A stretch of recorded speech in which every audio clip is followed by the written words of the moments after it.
আসসালামু আলাইকুম প্রিয় দর্শক শ্রোতা, সবাই কেমন আছেন? আমি ভালো আছি। এই হচ্ছে কাঞ্চনপুর দরগার শরীফ।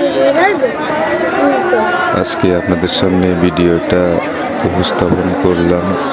সবাই ভিডিওটা মনোযোগ দিয়ে দেখবেন, বিশেষ করে যারা প্রবাসী আছেন তাদের জন্য ভিডিওটা করা। ভিডিওটা দেখবেন এবং ভালো লাগলে শেয়ার করে দিবেন। আপনারা কারা কারা কাঞ্চনপুর দরগা শরীফ মিস করেন কমেন্ট করে জানাবেন।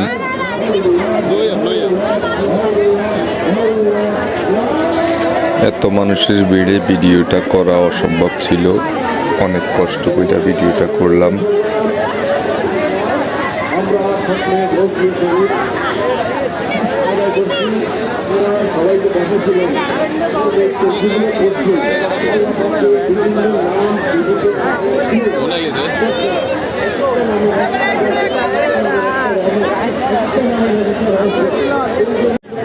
মাজার শরীফের গেট দিয়ে ভিতর দিকে প্রবেশ করলাম।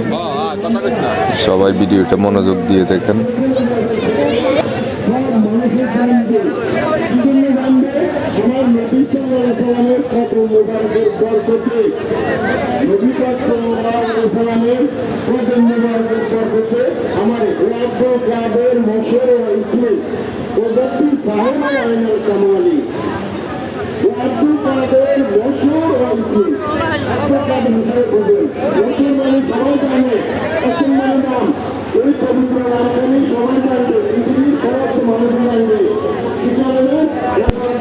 আমরা ছোটবেলায় এই ধরনের ফকিরগুলারে দেখার লাগিয়া যাইয়া ভিড় ধরে থাকতাম।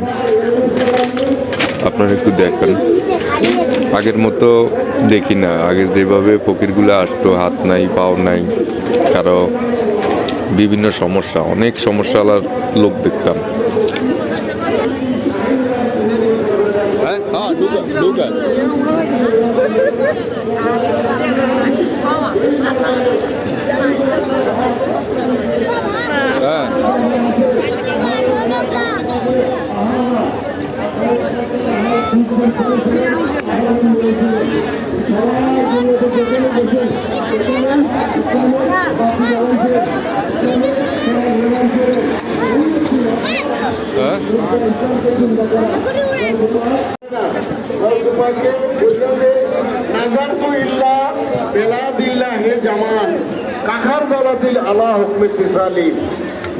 বলছেন যে নাজারতুল্লাহ, আমি নজর করলে, আমি চাইলে কি দেখতে পারি?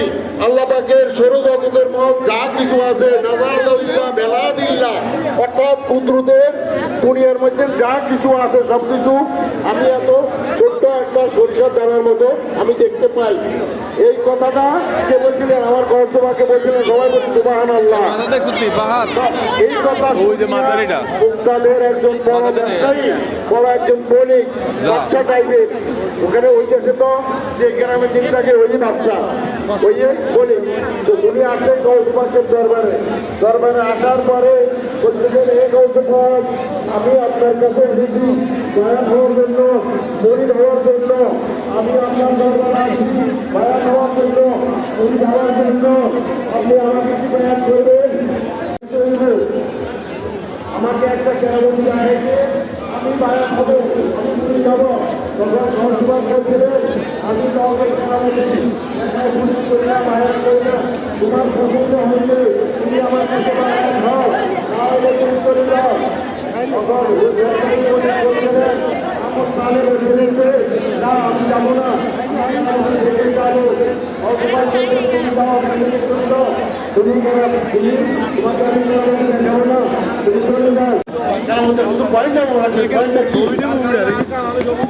চাউল নিয়ে যাইতেছিলেন। তখন ওই জমিদার লোকটা বললেন, তোমার মাথায় কি নিয়ে যাইতেছ? বলছে যে আমি আমার মাথায় করে কেরামতি নিয়ে যাইতেছি। দেখেন রাস্তা বাউন্ডি পর্যন্ত কেরামতি সম্বন্ধে ভুলে চলে আসবেন। বলতেছে আমি কেরামতি নিয়ে যাইতেছি। তখন ওই লোকরা আমরা বললেন যে আমি তো এটার জন্য বেশি বেশি দৌড়াই যাই, দৌড়াই যাই।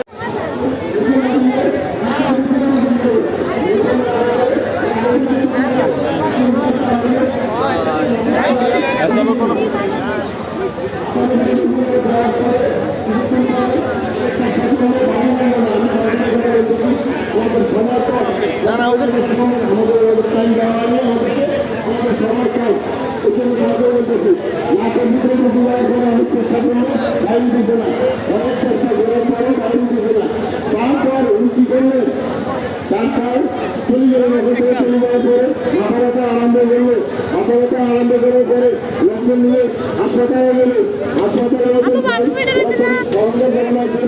আপু